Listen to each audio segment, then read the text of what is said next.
आज का अपना टॉपिक है इवेल्युएशन। इसमें सबसे पहले आता है इंट्रोडक्शन। इंट्रोडक्शन में क्या बोल रहे हैं ये कि इवेल्युएशन जो है इज डिराइव्ड फ्रॉम वेलर, जिसका मतलब होता है टू बी वर्क। इसके बाद में आता है एजुकेशनल इवेल्युएशन।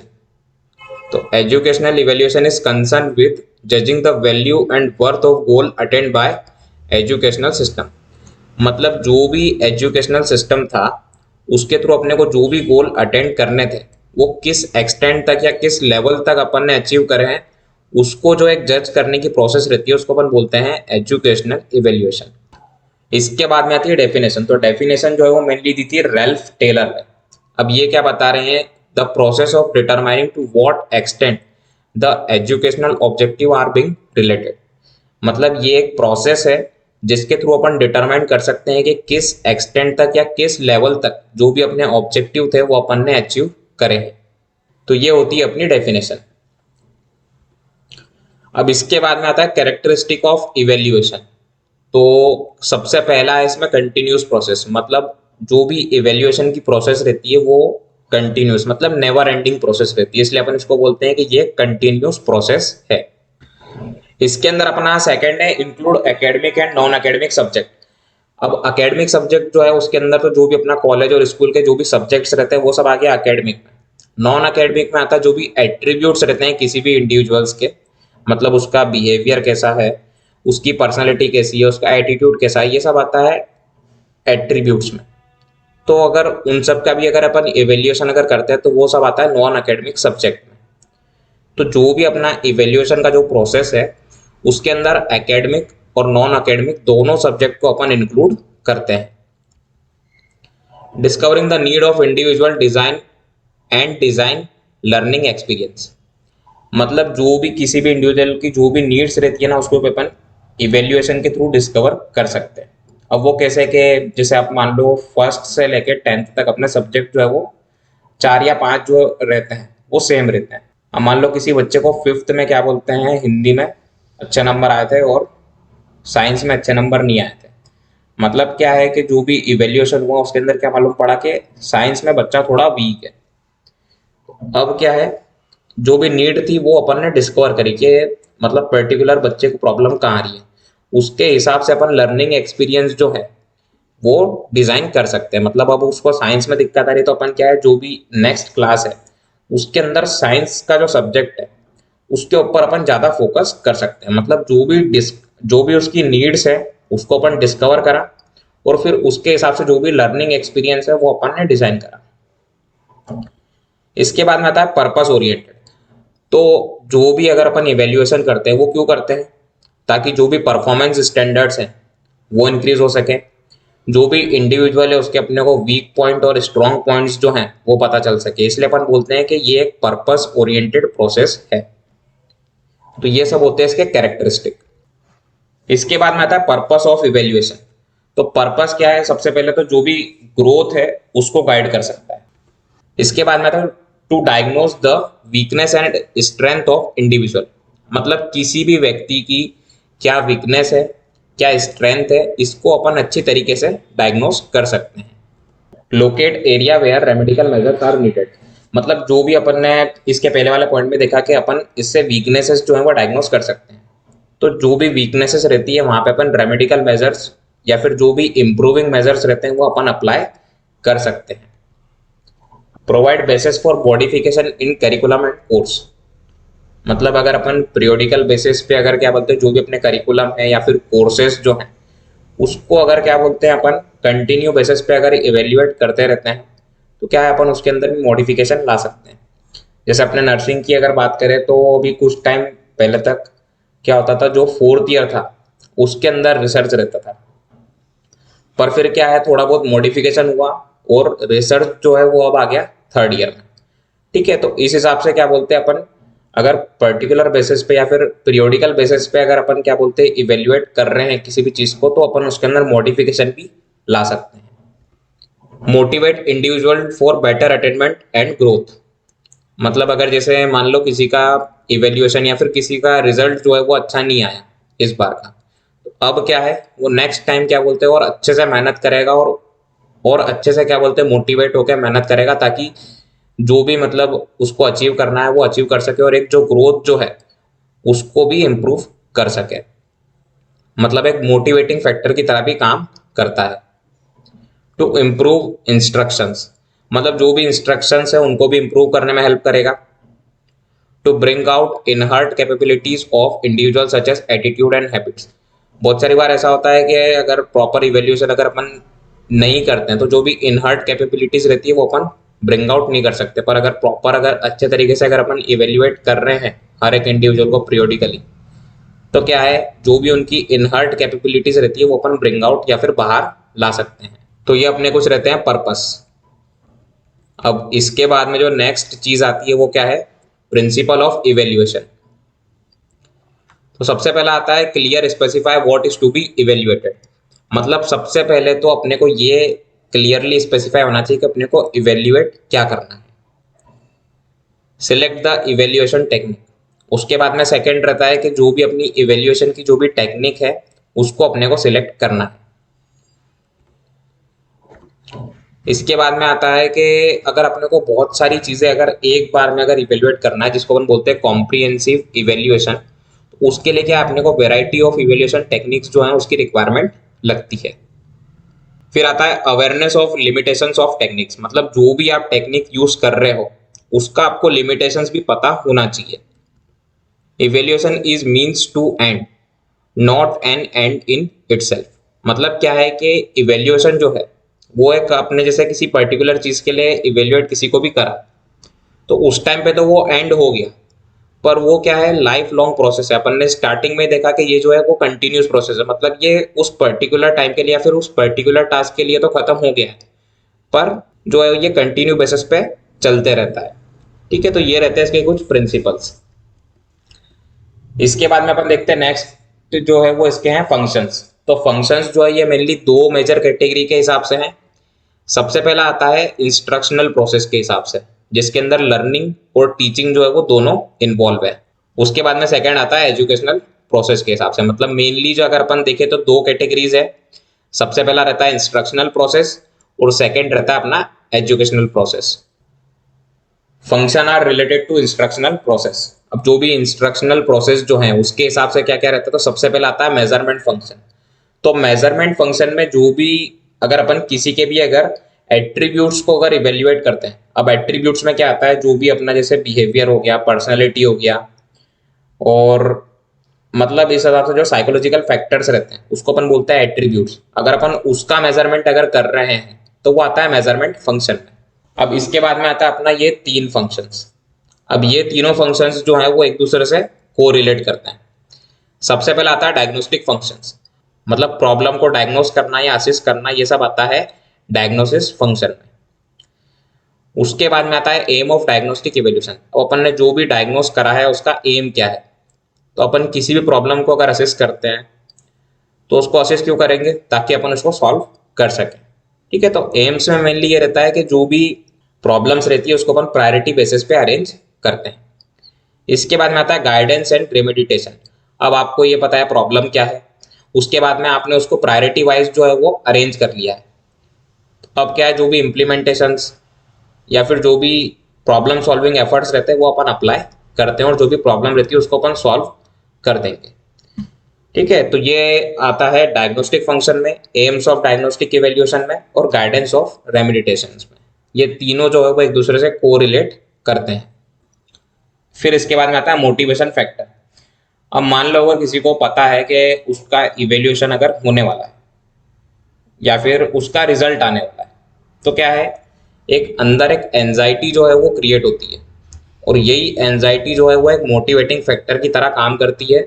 और उसके बाद ये मोटिवेशन जो है वो किसी भी इंडिविजुअल को लर्निंग एक्टिविटी में इन्वॉल्व होने में या फिर नई चीज़ें सीखने में हेल्प करता है। इसका अगर सिंपल सा एग्जांपल देखें तो ये होता है जैसे ही आपका टाइम टेबल आया, तो टाइम टेबल आने के बाद में क्या है कि सबके अंदर, मतलब फिर भले ही वो रैंकर हो या फिर कोई दूसरा, सबके अंदर एक एंजाइटी जो है वो क्रिएट होती है कि यार कैसे पढ़ेंगे कैसे पढ़ेंगे, अगर अभी नहीं पढ़ा तो फेल हो जाएंगे। तो ये सब जो थॉट्स रहते हैं ये एंजाइटी के थॉट्स रहते हैं। ठीक है, इसके कारण क्या है कोई हर एक इंडिविजुअल जो है वो मोटिवेशन के साथ में जो है वो पढ़ता है। तो सेम टू सेम जो है वो चीज़ इधर भी रहती है कि मतलब अगर आपको पता है कि आपका इवेल्यूएशन अगर होने वाला है या फिर आपका रिजल्ट आने वाला है या फिर आपका टाइम टेबल आ गया है, तो उसके कारण क्या है, माइल्ड एंजाइटी जो है वो क्रिएट होती है। और ये जो माइल्ड एंजाइटी जो है वही आपके लिए एक मोटिवेटर फैक्टर की तरह या फिर एक मोटिवेशन फैक्टर की तरह काम करता है। तो इसको अपन बोलते हैं मोटिवेशन फंक्शन। इसके बाद में आता है assessment of final output. Assessment of final output क्या रहता है कि इसके अंदर जो भी फाइनल रिजल्ट है या फिर जो भी अपना लास्ट में आउटपुट आया है उसी को अपन असेसमेंट करेंगे और उसी के बेसिस पे अपन जो भी अपना इवेल्यूएशन जो रहता है, इवेल्यूएशन वो करते हैं। क्लासिफिकेशन एंड प्लेसमेंट में क्या होता है कि जो भी इवेल्यूएशन जो रहता है उसके हिसाब से अगर अपन किसी की भी रैंकिंग या फिर किसी को भी क्लासीफाई कर सकते हैं। आखिरी अपना आता है डायग्नोसिस, प्रिडिक्शन एंड सिलेक्शन। अब डायग्नोसिस, प्रिडिक्शन एंड सिलेक्शन में क्या होता है, सबसे पहले अपन करते हैं डायग्नोसिस। डायग्नोसिस में क्या रहता है कि जो भी प्रॉब्लम रहती है उसको अपन असेस करेंगे। उसके बाद में आता है प्रिडिक्शन। प्रिडिक्शन में क्या रहता है, अपन जो भी अपनी प्रॉब्लम है उसको सॉल्व करने के लिए बहुत सारे अल्टरनेटिव्स जो है वो फाइंड आउट करते हैं। मतलब एक तरह से अपन प्रिडिक्ट करते हैं कि अपन किस मेथड के थ्रू या किस टेक्निक के थ्रू अपन अपना जो भी प्रॉब्लम है उसको सॉल्व कर सकते हैं। उसके बाद में लास्ट आता है अपना सिलेक्शन। अब सिलेक्शन में क्या रहता है कि अब आपके पास प्रॉब्लम है, आपको प्रॉब्लम पता है क्या है, उसके बाद में आपने बहुत सारे अल्टरनेटिव्स जो है वो ढूंढ लिए। अब जो भी ये बहुत सारे अल्टरनेटिव्स रहते हैं उसके अंदर से जो भी सूटेबल अल्टरनेटिव रहते हैं उसको अपन सिलेक्ट करते हैं और जो भी अपनी प्रॉब्लम रहती है उसको अपन सॉल्व करते हैं। तो मेजरमेंट में लिए अपन एट्रीब्यूट्स के ऊपर ध्यान देंगे। डायग्नोसिस, एम्स और गाइडेंस तो समझ में आ ही गया। मोटिवेशन के अंदर मेन ये ध्यान रखना है कि जब भी क्या बोलते हैं, अगर कोई भी इंडिविजुअल है या फिर कोई भी व्यक्ति है उसको अगर पता है कि उसका एवेल्यूएशन अगर होने वाला है तो उसके अंदर क्या है, माइल्ड एंजाइटी जो है वो है ना, माइल्ड एंजाइटी जो है वो क्रिएट होती है। और वही माइल्ड एंजाइटी जो है वो उसके लिए एक मोटिवेशन फैक्टर की तरह काम करती है। उसके बाद में आता है असेसमेंट ऑफ फाइनल आउटपुट। मतलब इसके अंदर अपने को फाइनल रिजल्ट जो है उसी के ऊपर ध्यान देना है। क्लासिफिकेशन एंड प्लेसमेंट और डायग्नोसिस, प्रिडिक्शन एंड सिलेक्शन, ये सब आते हैं इंस्ट्रक्शनल प्रोसेस के अंदर। अब आता है अपना function related to total educational system. अब इसके अंदर मेन अपने को पढ़नी है दो चीज, improve input and process of education और मैक्सिमाइजेशन ऑफ आउटपुट। तो इसमें सबसे पहले आता है improve input and process of education. मतलब जो भी साल भर तक आप टीचिंग लर्निंग एक्टिविटी यूज कर रहे हो, जो भी एजुकेशनल प्रोग्राम कंडक्ट करा रहे हो, उसके अलावा जो भी लर्निंग एक्टिविटी में बच्चों को इन्वॉल्व करा रहे हो, उनका लेवल जो है वो अच्छा होना चाहिए। मतलब एक तरह से आपका जो भी इनपुट है या फिर जो भी आपका एजुकेशन का प्रोसेस है वो अच्छा होना चाहिए, तभी आपको मैक्सिमम आउटपुट या फिर अच्छा रिजल्ट जो है वो मिल सकता है। ठीक है, तो ये आता है अपना एजुकेशनल सिस्टम के अंदर। अब इसके अंदर अपन क्या है, इसके अंदर अपन एक चीज ये देख सकते हैं, जैसे अभी ओलंपिक्स जो है वो चल रहे हैं।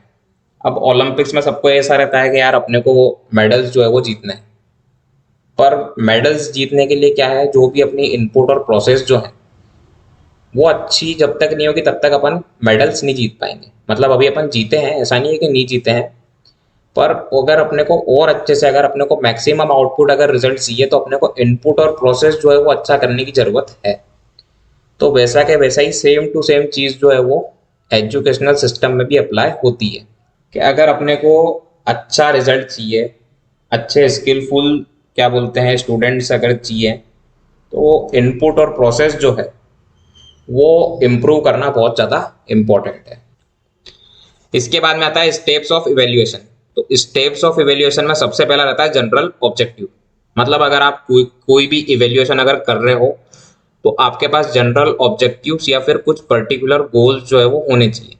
अब जो भी आपके गोल्स रहते हैं या फिर जो भी आपका जनरल ऑब्जेक्टिव है उसको अगर अपन 3-4 हिस्सों में अगर स्प्लिट कर देते हैं तो उसको अपन बोलते हैं स्पेसिफिक ऑब्जेक्टिव्स। मतलब जो एक आपका मेन गोल था उसको आपने स्प्लिट कर दिया 3-4 अलग अलग चीजों में। अब स्पेसिफिक ऑब्जेक्टिव को अगर आप वन बाय वन अगर अचीव करते जाते हो तो आप अल्टीमेटली आपका जो भी गोल है या फिर जो भी आपका जनरल ऑब्जेक्टिव है उसको आप अचीव कर लोगे। इसके बाद में थर्ड चीज आती है सिलेक्शन ऑफ टीचिंग पॉइंट्स। अब ऐसे पॉइंट्स को सिलेक्ट करना है जिसके बारे में अपने को पढ़ाना है। ठीक है, फोर्थ चीज आती है कि उसके हिसाब से अब अपने को टीचिंग लर्निंग एक्टिविटी जो है वो प्लान करनी है। टीचिंग लर्निंग एक्टिविटी प्लान करने के बाद में आपने पढ़ा दिया, पढ़ाने के बाद में आपको करना है इवेल्यूएशन।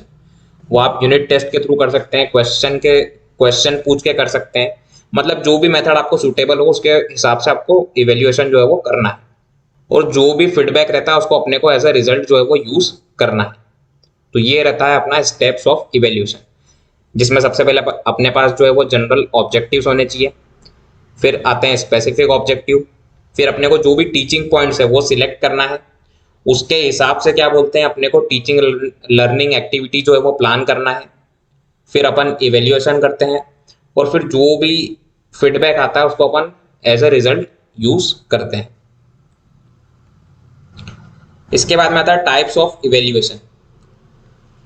तो टाइप्स जो है वो फॉलोइंग बेसिस पे इन्होंने क्लासिफाई करके रखे हुए हैं।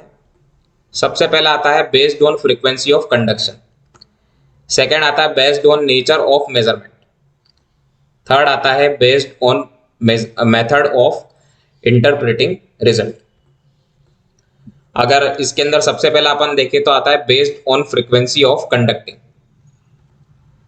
इसमें दो रहते हैं, फॉर्मेटिव एंड सबमेटिव। तो फॉर्मेटिव अगर मैं बात करूं तो फॉर्मेटिव जो है वो जैसे अपना यूनिट टेस्ट हो गया, 3 मंथली, 6 मंथली, 9 मंथली जो एग्जाम्स होती है वो सारी की सारी चीजें फॉर्मेटिव में आती है।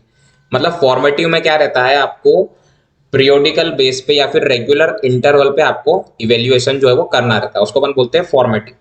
और सबमेटिव क्या होता है, एंड ऑफ ईयर या फिर कोर्स खत्म होने के बाद में जो अपन इवेल्युएशन करते हैं ना वो आता है सबमेटिव। और इसके अंदर आपको इवेल्युएशन जो है वो साल भर में एक बार करना पड़ता है, और फॉर्मेटिव में आपको रेगुलर बेसिस पे करना पड़ता है। ठीक है, तो ये रहता है अपना first type based on frequency of conducting, formative and summative. Formative पे रेगुलर इंटरवल पे करेंगे अपन इवेल्युएशन, और सबमेटिव में at the end of course. इसके बाद में आता है based on measurement, based on nature of measurement. इसके अंदर भी दो टाइप है, मैक्सिमम परफॉर्मेंस इवेल्यूशन और टिपिकल परफॉर्मेंस इवेल्यूशन। अब मैक्सिमम परफॉर्मेंस जो है उससे अपने को ये याद रखना है कि इसके अंदर जो भी इवेल्युएशन होता है वो परफॉर्मेंस के बेसिस पे ही होगा। मतलब अगर आपने 40 नंबर का लिखा है तो आपको आपकी परफॉर्मेंस के हिसाब से 40 नंबर ही मिलेंगे। अगर परफॉर्मेंस के साथ साथ में अगर अपन एट्रीब्यूट्स का या फिर साइकोलॉजिकल फैक्टर्स जो रहते हैं किसी भी इंडिविजुअल के, उसके बेसिस पे अगर अपन किसी का भी इवेल्युएशन अगर करते हैं तो वो आता है टिपिकल परफॉर्मेंस इवेल्युएशन में। ये रहता है based on nature of measurement, जिसमें मैक्सिमम परफॉर्मेंस में मेनली अपन जो भी परफॉर्मेंस रहती है उसके हिसाब से उसके ऊपर ही मेन ध्यान देते हैं, और टिपिकल परफॉर्मेंस में जो भी अपना परफॉर्मेंस है उसके साथ साथ में अपने जो भी एट्रीब्यूट्स रहते हैं वो भी आ जाते हैं। इसके बाद में आता है based on method of interpreting result. इसमें आता है दो चीज, सबसे पहला आता है क्राइटेरियन, दूसरा आता है नॉर्म रेफरेंस इवेल्युएशन। अब क्राइटेरियन नाम से ही समझ में आ रहा है कि इसके अंदर कुछ पर्टिकुलर क्राइटेरिया रहता है, उसके हिसाब से ही अपन इवेल्युएशन करते हैं पूरा। नॉर्म रेफरेंस इवेल्युएशन जो है इसके अंदर कोई ऐसा पर्टिकुलर फिक्स क्राइटेरिया नहीं रहता, अपन जिस भी हिसाब से चाहो उस हिसाब से अपन इवेल्युएशन कर सकते हैं। तो क्राइटेरिया में कुछ फिक्स स्पेसिफिक क्राइटेरिया रहता है, और नॉर्म रेफरेंस में कोई क्राइटेरिया नहीं रहता है। और यहाँ पे अपना ये टॉपिक होता है खत्म।